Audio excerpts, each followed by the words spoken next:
Hi అందరికీ నమస్తే. Welcome back to my channel. I do what I love. Bank Nifty option trading 48,800 strike price. Put holding position యాక్చువల్గా ఇది 204 buying and 290 rupees selling అనమాట. So ఇది holding తీసుకున్న తర్వాత ఒక 20-30 పాయింట్స్ కాదు 80 పాయింట్స్ వరకు వచ్చింది. బట్ నేను 300 వరకు వస్తుందేమో అని వెయిట్ చేశాను ఫ్యూ సెకండ్స్. బట్ ఆ ఫ్యూ సెకండ్స్లోనే ఇమీడియట్గా డౌన్ వచ్చేసింది అనమాట. సో మళ్ళీ బై చేసిన ప్రైస్కి మళ్ళీ డౌన్ అయిపోయింది కాబట్టి నేను స్టాప్ లాస్ ఏం వేయలేదు, హోల్డ్ చేశాను. మార్కెట్ మళ్ళీ పడుతుందని చెప్పేసి హోల్డ్ చేశాను. సో అదేవిధంగా నెక్స్ట్ డే మార్నింగ్ మార్కెట్ నెగిటివ్లోనే ఉంది. సో తీసుకున్న ప్రైస్ 204 అయితే ఎగ్జిట్ ప్రైస్ ఇస్ 290. అగైన్ 290లో ఎగ్జిట్ చేశాను. బట్ నేను ఎగ్జిట్ చేసిన తర్వాత మళ్ళీ హై జంప్ వచ్చింది.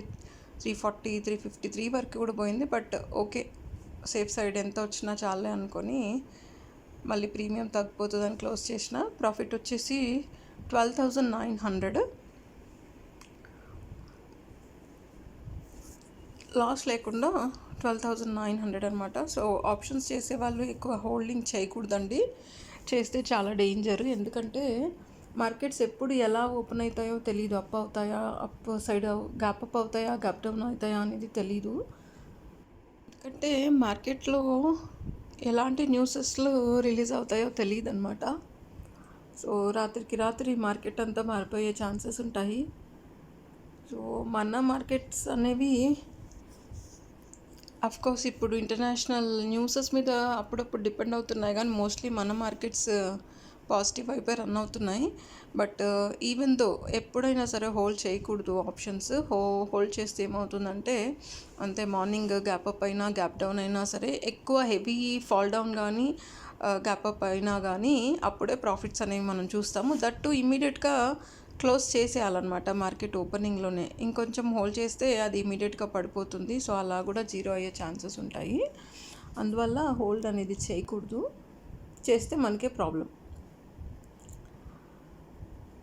మార్కెట్ డైరెక్షన్ని బట్టి మనం హోల్డ్ చేసుకున్నాం అనుకోండి, బాగా ఎక్కువ ఎక్స్పీరియన్స్ ఉన్న వాళ్ళు. అండ్ వన్ మోర్ థింగ్ ఏంటంటే, లాసెస్ని బేర్ చేసే వాళ్ళు కూడా హోల్డ్ చేసుకోవాలి అనుకుంటే చేసుకోవచ్చు. వద్దులే నాకు వచ్చిన చాలు, ఎంత లాస్ అయినా సరే కొంచెం లాస్లో బయటపడతాను అనుకునే వాళ్ళు కూడా ఎగ్జిట్ చేసుకోవచ్చు అనమాట. సో ఆప్షన్స్ మీద, ఈవెన్ ఫ్యూచర్ ట్రేడింగ్స్ మీద ఈక్విటీ షేర్స్ అనేవి చాలా బెస్ట్. ఎవరైనా ఇన్వెస్ట్మెంట్ చేసుకోవాలి అని అనుకుంటే ఈ టైం పీరియడ్ అనేది చాలా బెస్ట్ అనమాట. సో మంచి మంచి స్టాక్స్ ఉన్నాయి ఇన్వెస్ట్ చేయడానికి. అండ్ ప్రజెంట్ అయితే 2 హైలో ఉన్నాయి కాబట్టి ఇన్వెస్ట్మెంట్ చేయడానికి అంత తొందరపడి ఎవరైనా కొనుక్కోవాలి అని అనుకుంటే కొనకండి. ఎందుకంటే మార్కెట్ 2 హైలో ఉంది. ఎలక్షన్స్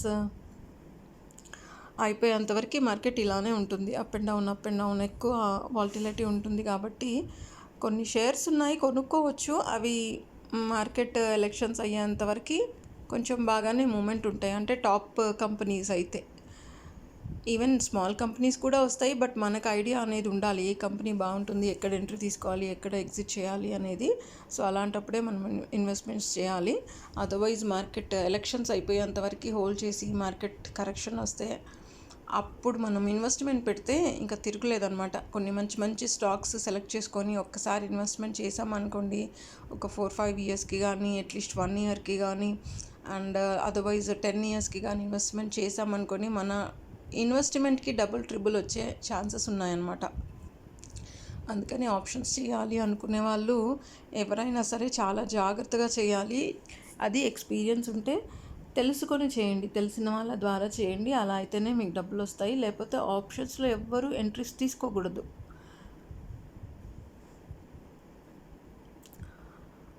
చాలామంది ప్రొఫెషనల్స్ బయట క్లాసెస్ ఇస్తున్నారు, వాళ్ళ దగ్గర నేర్చుకొని మరీ చేయడానికి ప్రయత్నించండి.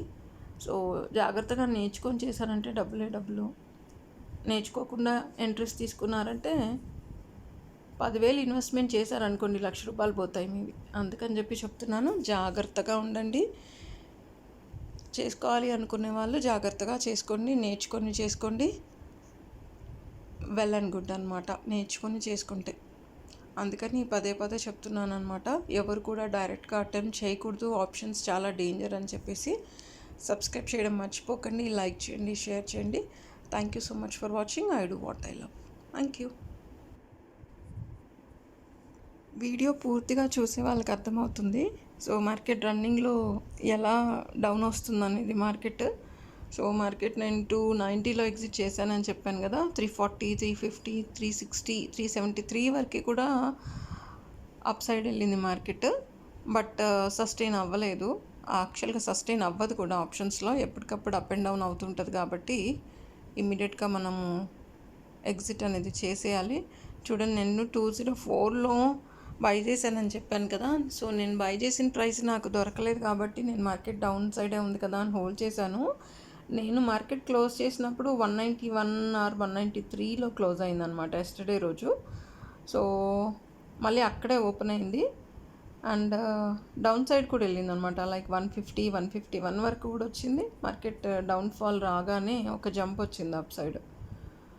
సో 350, 366 దాకా, 373 వరకు వెళ్ళిన మార్కెట్ అగైన్ 208, 207 వరకు కూడా వచ్చేసింది డౌన్ సైడ్. సో అలా అనమాట.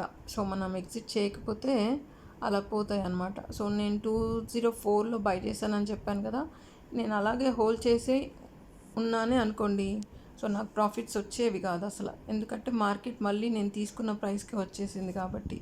సో నేను ఎగ్జిట్ అన్నా చేసేయాలి, లేకపోతే లాస్ బేర్ చేసి హోల్డ్ అన్నా చేయాలన్నమాట. సో అలాంటి పరిస్థితి వచ్చేది. అందుకని ఎంతో కొంత మనము మార్కెట్ మూమెంట్ రాగానే ఎగ్జిట్ అనేది చేసేయాలి. Thank you.